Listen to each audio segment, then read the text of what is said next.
Check 1, 2, 3. Hello. Hi. Good morning. We'll keep it quick. It'll be about 45 seconds.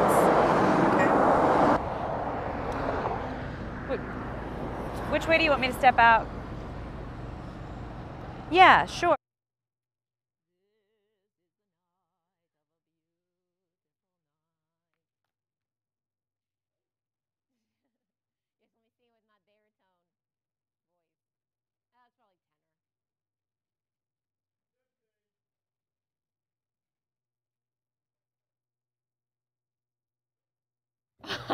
We like the rush and the thrill of the heartbeat. You mean as a person or a talent? He said it. Good morning to you. We are starting with a tragic story out of Pinellas County. A reminder of how closely you need to watch toddlers and kids after a 2-year-old wanders into a neighbor's pool and drowns. Also breaking overnight, police searching a farm for 4 missing Pennsylvania men after finding human remains 12 feet underground, buried under concrete. 1 arrest has been made. All right, and President Trump arrived in Paris early this morning, but he still can't get away from questions surrounding Russia. In a new interview, the president says he thinks Russia's president wanted Hillary Clinton to win that election. Well, millions of Verizon customers have been exposed after an error accidentally leaked data from 14 million customers online. Some good news for you here. The number of Zika cases is down. Last year, we had more than 250 cases of the mosquito-borne virus in Florida. And a better chance for scattered showers and storms as we go through the afternoon hours, but even this morning you might see a couple of isolated sprinkles. So far, a pretty quiet commute, but we do have a broken down vehicle along eastbound I-4 in Hillsborough County. Breaking news right now out of Tampa. Jenny, deputies are looking for 2 men who robbed a Waffle House near the Florida State Fairgrounds. So here's what happened. It was about 3 o'clock this morning, just 3 hours ago, when 2 armed men came into this Waffle House while 3 employees were working. They were dressed in a dark hoodie and gloves. They were armed with a rifle, able to grab that cash register cash out of the cash register according to the Hillsborough County Sheriff's Office, and then get away. Sheriff's Office still looking for those guys, but just a few minutes ago, the deputies all left. The Waffle House has reopened. There are customers inside, so things getting back to normal, but they still need to find those suspects. Jenny, thank you so much. And also, we want to welcome you who are watching on our Facebook Live. I'm about to read some of your comments, because listen to this story. President Trump wants the country to know the White House is functioning perfectly while he and the First Lady are in Paris. Mr. Trump is going to meet with the French president today. And also, this trip is coming as questions mount over the potential Trump campaign's involvement with Russia during the election. President Trump told the Christian Broadcasting Network yesterday that Russian President Vladimir Putin was probably rooting for Hillary Clinton, not him. We're going to be exporting energy. He doesn't want that. He would like Hillary, where she wants to have windmills. And CBS News has learned special counsel Robert Mueller is investigating whether Trump's digital campaign, overseen by son-in-law Jared Kushner, coordinated with Russian operatives to target voters with fake news stories, Rob. We've heard a lot about the president and his family over the past several weeks, Jackie, and basically it feels like it's been forever now, but not much is said about his second in command. Remember Vice President Mike Pence? Well, some say he's deliberately staying out of the spotlight now, but we might be getting a better picture of how he's actually feeling. He spoke at American University yesterday and compared life to riding a roller coaster. And you need to keep your arms and legs in the ride at all times. Pull the roll bar down, because you just got to hang on. Well, in that very same speech, he also called President Trump's book, The Art of the Deal, an absolute classic. But that's after he distanced himself from the president a little bit earlier this week. After Donald Trump Jr. tweeted out emails referencing meetings with a Russian attorney, a spokesperson for Pence sent out this statement, quote, "The vice president was not aware of the meeting. He is not focused on stories about the campaign, particularly stories about the time before he joined the ticket." And Ronald Kahn, who also worked for President Clinton and President Obama, tweeted this out saying, quote, "I've never seen a VP statement that so distanced himself from the president." Interesting there, Rob. Well, today, Senate Majority Leader Mitch McConnell is going to unveil the Republican health care bill. McConnell says this bill will repeal a large chunk of Obamacare and is planning for a vote next week. He's even planning to delay the August recess to make sure this bill is passed, something President Trump wants to make sure happens. What'll happen if they don't? Well, I don't even want to talk about it because I think it would be very bad. I will be very angry about it, and a lot of people will be very upset. Well, despite this new version, there is still doubt. Several Republican senators are not happy over the reduction in insured Americans that this bill is expected to produce. The cost of the bill also going to be estimated next week by the Congressional Budget Office. 6:04 is the time on your Thursday. Good morning, Grant. Good morning, Jackie. Good morning to you at home. Fortunately, I'll tell you this, not as much rainfall out there as what we saw yesterday evening. Now, maybe a sprinkle or two to get you out the door this morning, but most of us probably don't see any rainfall at all. You can see on the radar there. Not much. Every once in a while, you'll see a little speck of green. So, yeah, a sprinkle if you're lucky, or maybe unlucky in the case would be. But 77 degrees as you step out that front door this morning. Your morning, a mix of sun and clouds. We'll see just a 10% chance of that sprinkle. But into the afternoon, that better chance for scattered showers and thunderstorms really rolls in. Pockets of heavy rain definitely likely within some of those storms. High temperatures today will be in the low 90s, but when the rain moves in, Hillary, you know how it is. It cools you down. It's nice. So you almost want the rain, don't you? Honestly, yes, if it's just for like 5-10 minutes. And then clear out. Yeah, it clears out because it does cool things down significantly. It feels awesome. So this morning we have a broken down car on I-4. And this is through Plant City, eastbound right at Paul Buckman Highway. You do have a lane blocked from that. And our accident, really our only accident in Tampa Bay right now, southbound 275 at I-4. 75. This is right at the apex there, just south of Wesley Chapel. Looks like you have a lane blocked here as well. Now I want to show you some crazy video from overnight. An SUV crashed into a home. This happened in Town and Country and on Winston Lane. So we're told a 17-year-old girl was on her phone when she crashed. Now luckily she was not seriously hurt, and no one was because no one was inside the home at the time. Right now, the Vinoy has a brand new owner. Robert Johnson is his name. He's the founder of Black Entertainment Television, better known as BET. The Tampa Bay Times reports Johnson owns the real estate investment trust that just acquired that resort. And the RLJ Lodging Trust currently owns more than 120 hotels in 21 states. She was raped as a child, pregnant by age 10, and forced to marry her rapist by 11 years old. You first heard about this story last month, and now 10 News reporter Liz Crawford is staying on top of the only people who can stop this from happening again. This might come as a shock, but there is currently no law in Florida preventing child marriage. Last month, I met Sherry Johnson. She was married at the age of 11 in 1971 at the courthouse in Clearwater. The groom was 20. We didn't really talk that much. I was there for sex only. We didn't have conversations. You see, Sherry was raped repeatedly as a young girl. She became pregnant and had a baby when she was just 10 years old. The adults in Sherry's life thought it was best she marry her rapist, who was closely connected to Sherry's family through church. When you first watch a story like that, it makes you angry. And it's kind of like, how is this possible? Sherry's story got the attention of a local senator. The law that allowed this to happen to Sherry is still on the books today. According to an advocacy group called Unchained at Last, more than 14,000 minors got married in the state of Florida from 2000 to 2010. A 17-year-old can't buy a house, can't sign a contract, can't do anything legally binding, but a 10-year-old can get married. And that's about a ridiculous thing that I have ever heard. And you know, sometimes an ounce of common sense goes a long ways. Senator Simpson says he's looking to change the law this year. He hopes to have his bill under review in committee meetings by October. Session starts in January. Senator Benaquisto and myself are going to file a bill that will require a person to be 18 years old to be married.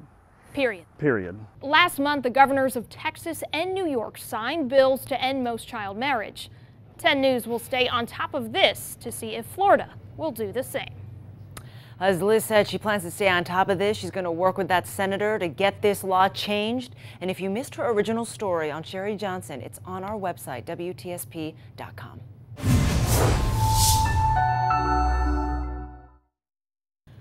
Good morning to you, 611 right now, and officers are combing through UCLA because of a bomb threat. Thousands of students there for summer classes have been evacuated. You see it there. Nobody has been reported hurt. Scary there. Chuck Blazer, the American soccer executive who blew the whistle on one of the biggest soccer scandals in American or global history, I should say, has passed away. He was 72. In 2013, Blazer pled guilty to several charges, including conspiracy to commit wire fraud. Well, don't count Bernie Sanders out of the 2020 presidential election just yet. Apparently, he isn't ruling it out, only saying that it's too early to make a decision. Millennials, they're not doing enough to save money for retirement. You hear that a lot. So what should they be doing? And is it harder for them than other generations? 10 News anchor Ian Wright is our money man this morning with the answers. And first, he's taking a look at why it might be more difficult.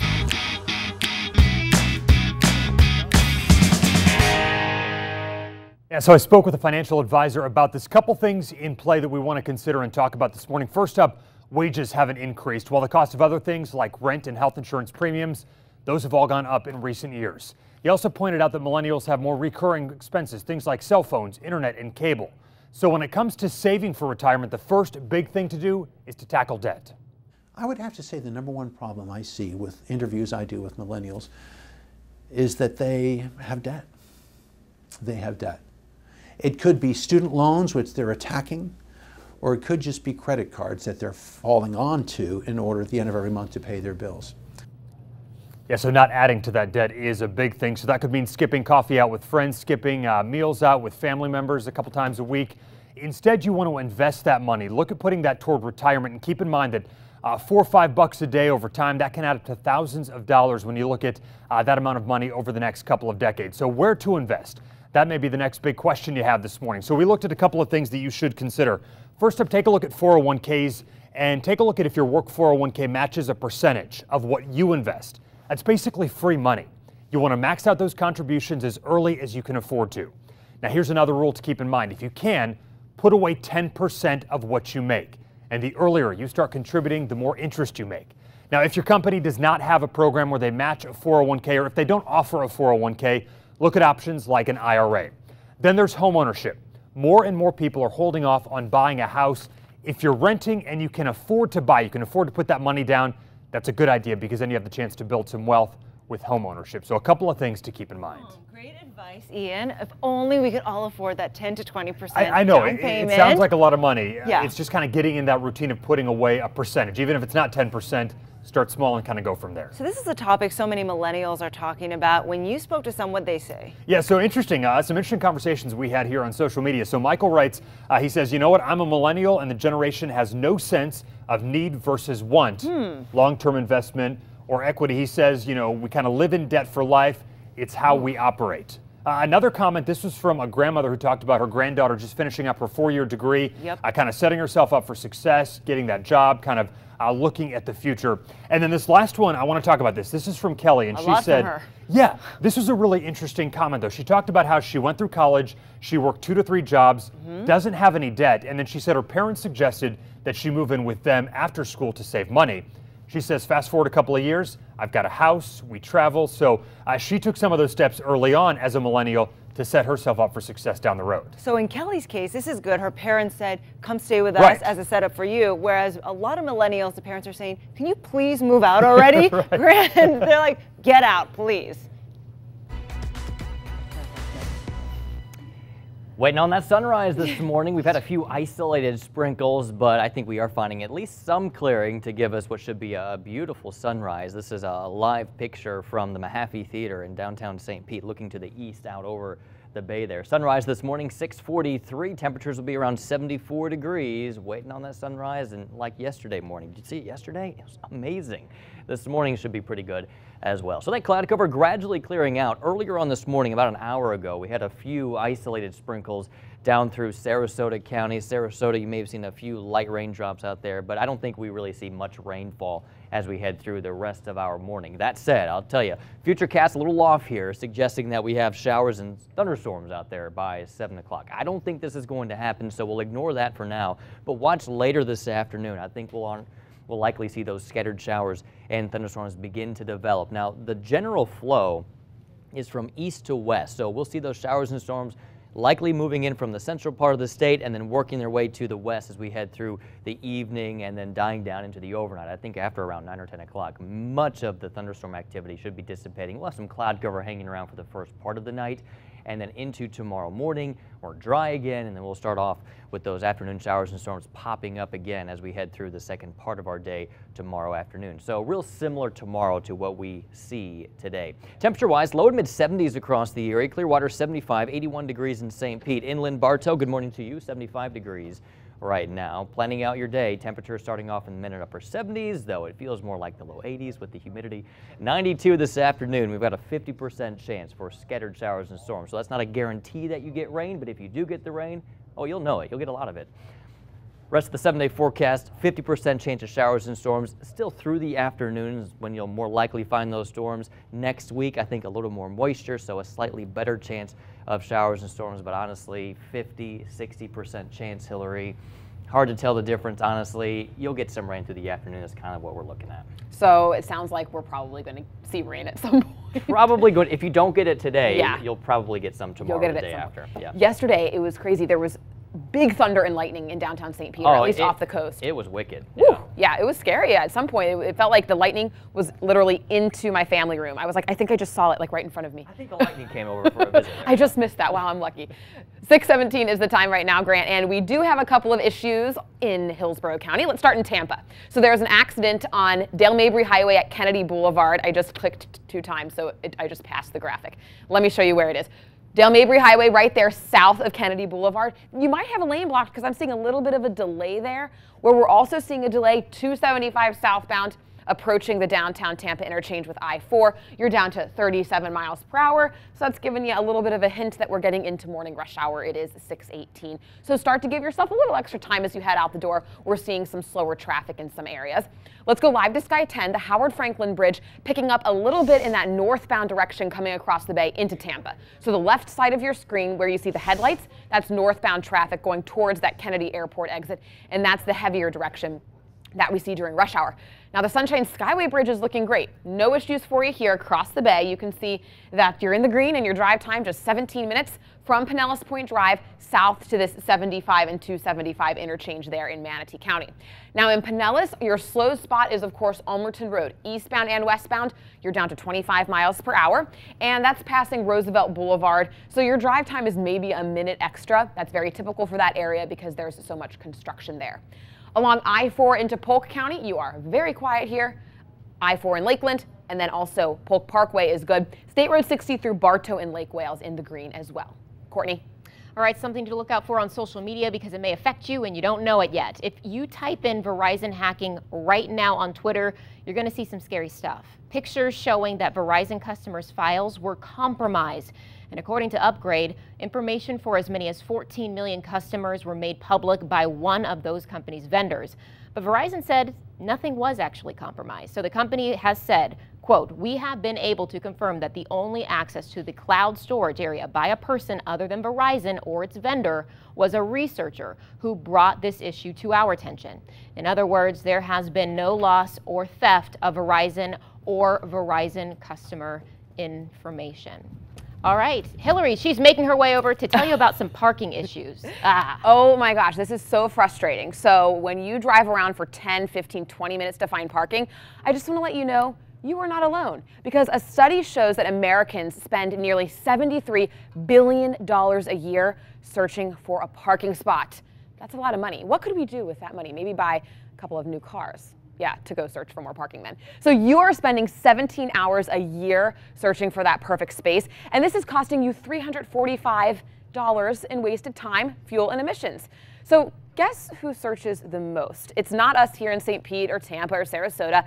New York City. So thankfully we do not live there. People there spend 107 hours looking for a spot. 107 hours a year. Oh my gosh. LA and San Francisco, by the way, follow closely behind. But Jackie, it is so frustrating when you try to find parking and you can't. Then you're just wasting time and gas and all that just looking for one. But your pride says, I know I'm going to find a spot. I refuse to pay. So Zika, you heard that phrase a lot before last year, but right now you're hearing less of it, and that's a good thing.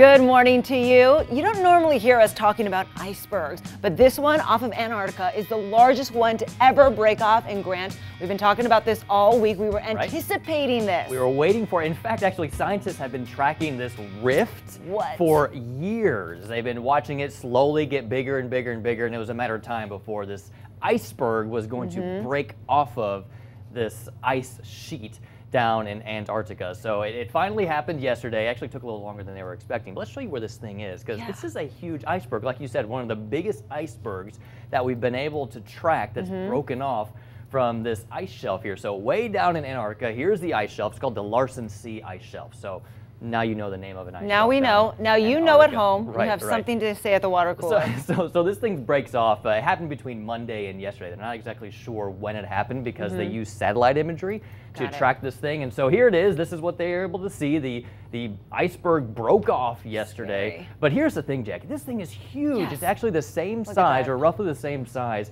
as Pinellas, Hillsborough, and Manatee County, which is roughly 2,300 square miles. And no danger to us. No, it actually probably stays ice for a couple of decades. Ice, baby, Grant. Yeah. So listen to this. We got to talk about the Marlins. Their new owners could be announced very soon. We got 3 bids from some high-profile folks. The first one, former Governor Jeb Bush, Tag Romney, who is Mitt Romney's son, and Miami rapper Pitbull. The second group, New York Yankee Derek Jeter, basketball legend Michael Jordan, and then the last one has South Florida businessman Jorge Mas. They've all offered the same amount. So who do you think is going to get this? Let me know on Twitter. Sean Stryker, any guesses? I'd like to see Mr. 305.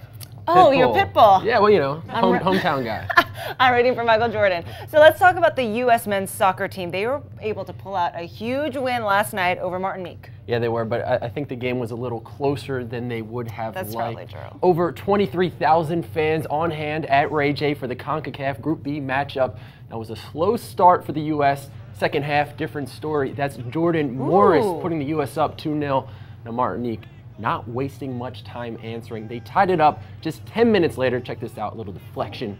That's all it took. Luckily, Morris was hot, scoring his second of the night, putting the U.S. up 3-2, and that's how the game would end. You know what? You're right, Sean. It was pretty close given the fact that Martinique doesn't have much of a pool to pull from. Yeah, if you look at the numbers, the United States has 320 million people estimate about, you know. Yeah. Martinique has 390,000. Wow. So basically that's like taking an all-star team from Tampa and having them go play the United States. Wow. But that's what's great about sports. Once you're out there on the field, it's all even. You know, Martinique put in a good effort. I usually root for the underdog, just not when they're playing the U.S.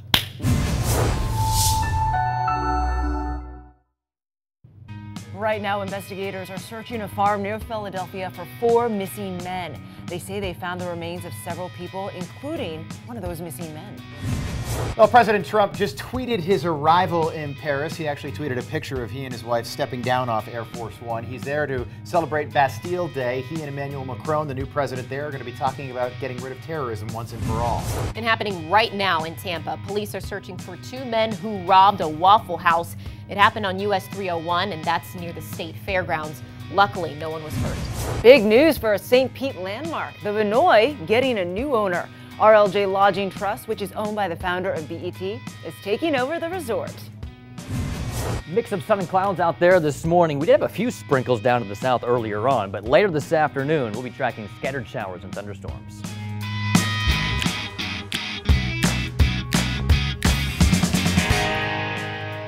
.631 right now. This story got our attention, and it is sure to get yours. A top education official facing a lot of backlash for what many are calling a very insensitive statement about sexual assault on college campuses. So Emerald, what did she say exactly?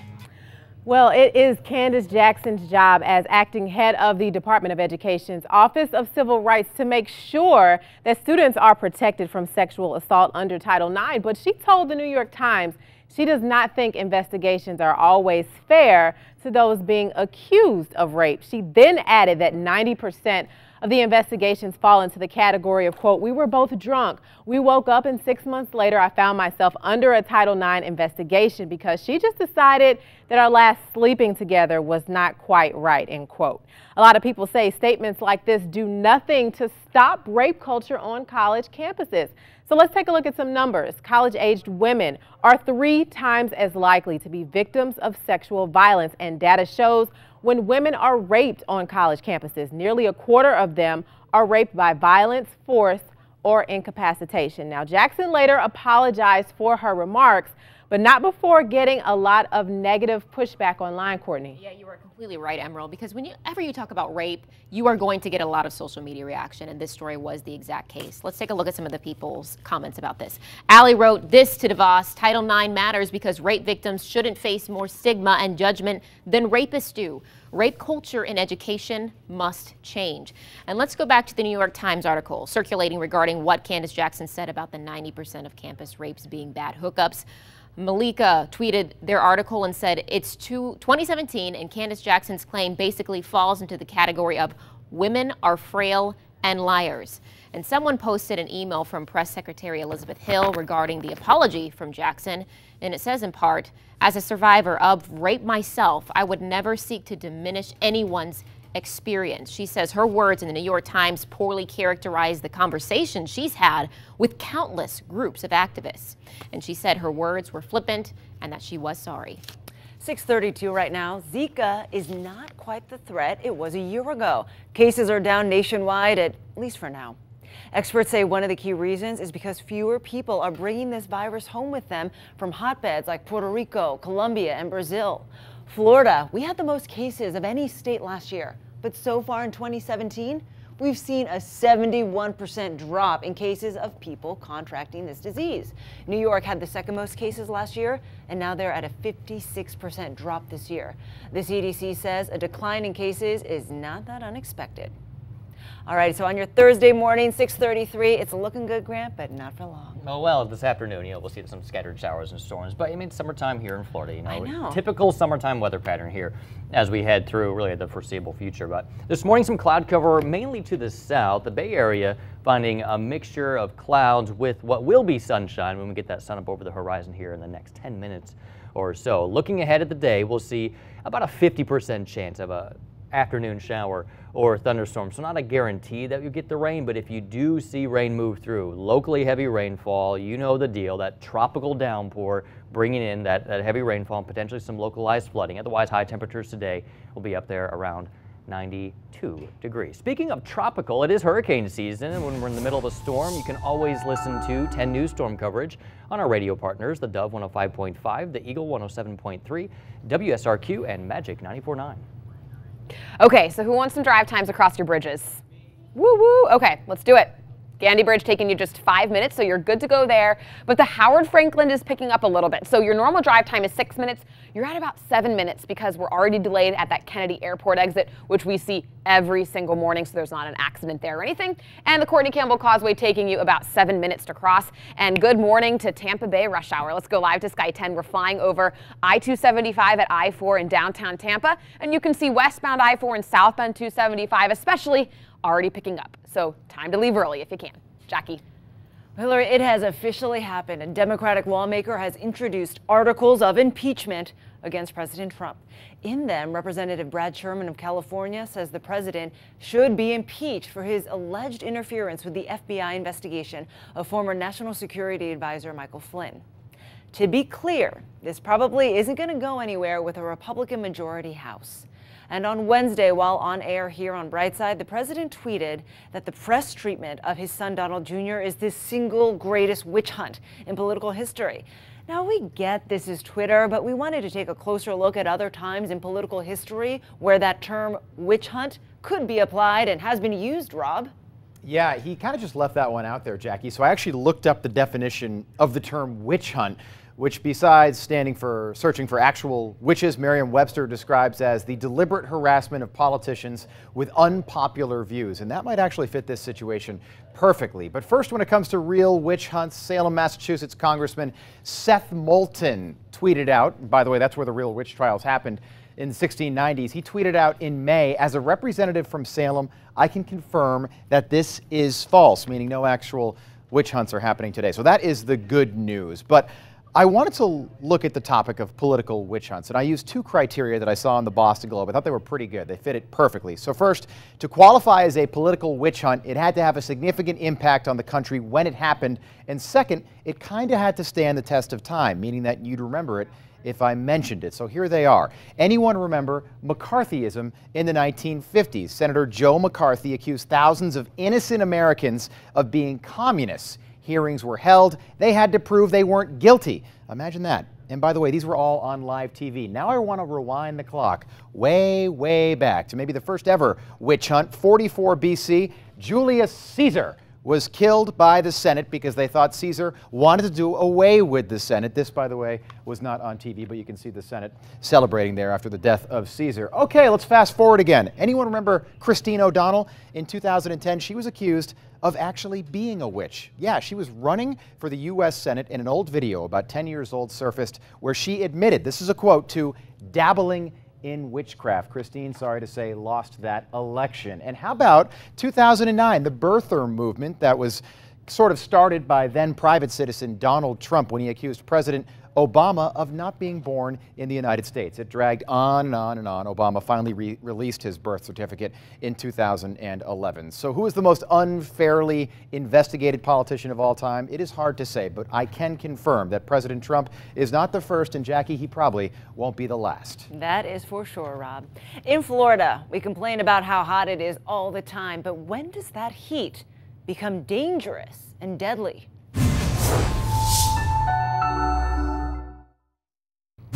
A 10 News alert that you may have seen on your phone this morning. An SUV crashed into a home on Winston Lane in Town and Country. Look at this video.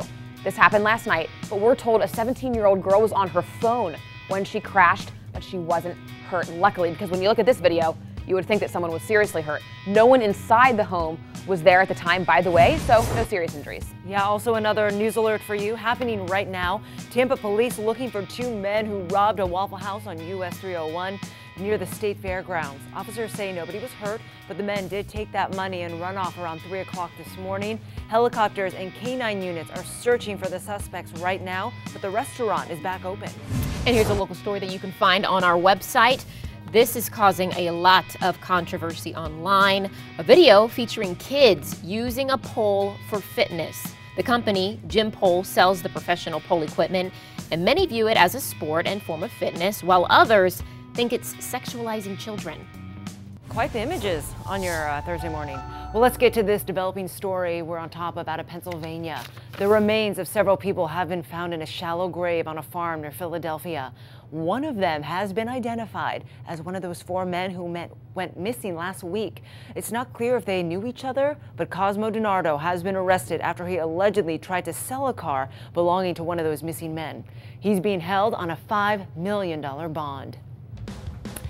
It is very likely you saw this on your feeds on Wednesday of Aramis Ayala being pulled over. She is the first and only African-American elected state attorney in the Orlando area. You'll recognize her from her lawsuit against Governor Scott for taking her off of death penalty cases. This video is from a traffic stop on June 19th. After approaching the car, the officer, who's wearing a body camera, said her tags did not come back with anything, so he pulled her over. Ayala questioned why her tag was being run in the first place. What was the tag run for? Oh, we run tags all the time, whether it's the traffic lights and that sort of stuff. That's how we figure out if, cars are stolen and that sort of thing. Also, the windows were really dark. I don't have a tint measurer, but that's another reason for the stop. Our partners at the Tampa Bay Times report the Orlando Police Department says the tint was dark and officers would not have been able to tell who or how many people were in that car. Ayala released a statement regarding this, saying she did not violate any laws, that license plate was properly registered, the tint was in no way a violation of Florida law. So Hillary, can you explain what is the legal darkness for tint in our state? Okay, so this is a little confusing and there's a lot to it, so stick with me through this and it will make sense as we talk through all of this. But it really depends on what vehicle and what's called the visible light transmission, or the VLT, which is essentially how much sunlight gets through your window. So if you have a sedan, more than 28% of light must be allowed through on the driver and passenger windows. That's the law. Now for the back seat windows and the rear window, that can be about 15% and you're good to go. But if you have an SUV or a minivan, the driver and passenger windows must allow 28% of light through. But for the back seat windows and rear window, it can be as dark as you want, 6 inches from the top of that window. So as you can see, and as you're figuring this out, the lower the percentage rate of light, the darker the tint. So for those of you who are thinking of getting tinted windows, the legal limit in Florida is 28%. Interesting. I didn't know that. Yeah. I didn't know that. That's really It's very specific too. Yeah, that's good to know. There's a set limit for how dark you can get your windows tinted.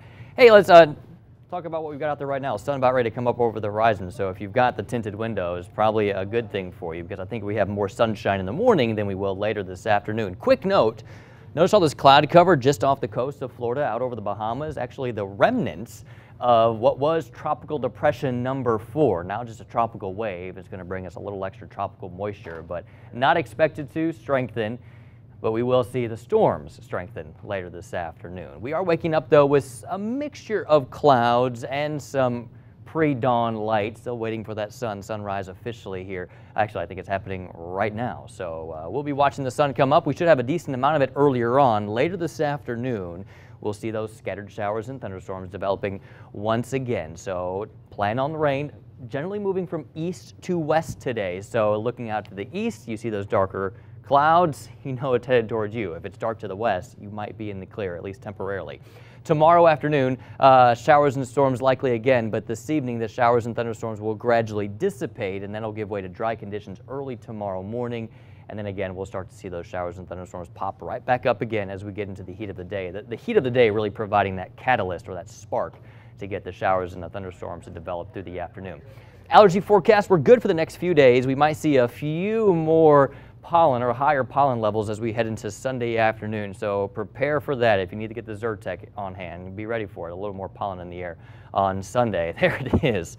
Hello. I love showing this shot, right? Beautiful sky. This is looking out east over Tampa Bay there. There's the Tampa Bay skyline. Beautiful sunrise once again this morning. Temperatures, if you're outside enjoying that sunrise, in the low and middle 70s. Temperatures will be up there around 92 degrees this afternoon with that 50% chance for showers and thunderstorms. Quick look at the 7-day forecast, 50% chance of afternoon storms, maybe a slightly better chance for afternoon storms as we head into the beginning of next week. But Hillary, I mean, tinting, it's an important thing. It helps keep the car cool, especially in the summertime, you get all that sunshine. Yeah, seriously. And then getting one of those visors for your windshield is always a good idea. Yeah, anything you can do to keep the sun out, it helps. Yeah, seriously, especially these days. But the rain, like we said, we talked about this before, it cools things down so much, so it's almost like we want the rain, but only for a couple of minutes. And then we want it to be sunshine again. 6:47 is the time right now. We have an accident that had shut down southbound lanes of Florida Avenue in Tampa right at Yukon Street. But as we go live to Sky 10, you'll notice hopefully that the lanes have opened back up, and I believe they have. So look at this. It looks like this is a car versus motorcycle crash, but I will tell you we have not really seen an ambulance come by. There's not any serious injuries reported, and now it is moved off of Florida Avenue and onto Yukon. So southbound lanes back open, which is lucky because police were diverting traffic, and we don't want that during rush hour. So this doesn't seem to be as serious as we originally thought. Back to our maps. South of there in southern Hillsborough County on US 41 at College Avenue in the Ruskin area, there's a crash here, and you do have a lane blocked. I'm just not sure of the direction because this was just reported. So either north or south, I'm not seeing a delay. That's the good thing, whichever way you're heading there. 275 southbound down to 32 miles per hour this morning. You can see that the I-4 corridor as well picking up just a little bit, so it definitely is time to get out the door because as we head into the next hour, the 7 o'clock hour, traffic will really pick up and we'll start to see red on our map like we're seeing here in Pinellas on US 19 northbound right there at Almerton Road. You're a little slow, but speeds are showing 55 miles per hour, so I really wouldn't worry about that. And the Sunshine Skyway Bridge, by the way, in the green. Jackie. Well, Hillary, sometimes you get your news from the TV, but you mostly get it from the internet and social media. And advertisers, they know this. They're investing in companies like Google rather than actual news institutions. And billions in revenue have already been lost. And this leads to less reporters and qualified people getting and giving you the news. But Courtney, you found one company trying to change this. Yeah, so we all know the term antitrust laws. They are designed to promote fair competition and avoid monopolies. And one news company is now wanting to be exempt from some of those laws so they can compete with their rivals. Who are those rivals? Well, Google and Facebook. The company is called News Media Alliance, and you probably read from some of their major publishers, the New York Times, Wall Street Journal, the Washington Post. Sound familiar, right? So how is Google and Facebook taking money away from them? Well, the CEO of the company put it plainly by saying, today's internet distribution systems distort the flow of economic value derived from good reporting. They don't employ reporters, dig through public records, send correspondents into war zones, or get sports highlights. They expect an economically squeezed news industry to do that costly work for them. So what is the solution for all of this? Well, the CEO says if Facebook and Google have to abide by those antitrust laws, which publishers already have to, that exemption wouldn't be necessary. So there's one idea. Another is antitrust authorities allowing publishers to come together and create a unified front, Jackie. Interesting, Court. 6:51 right now. A Fort Myers teenager is dead after collapsing from heat stroke during a summer football workout. 16-year-old Zachary Polzenberg died on Tuesday after being taken off of life support. He got heat stroke last month. His temperature, 170 degrees for more than an hour, and that caused internal injuries. And 107 degrees. And his family says that his organs will be donated. That was his core temperature, Grant.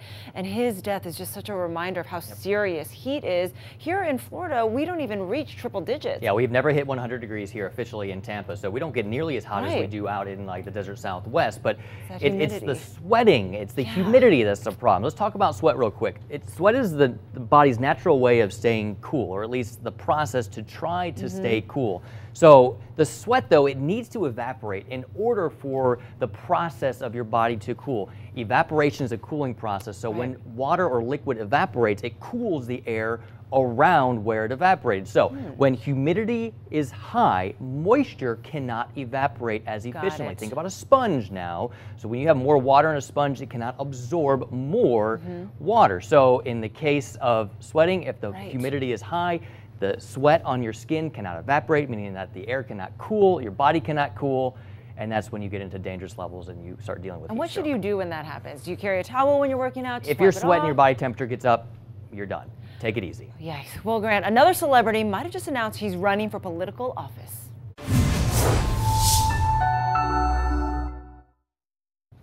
So new research is linking a mom's weight during pregnancy to child behavioral issues.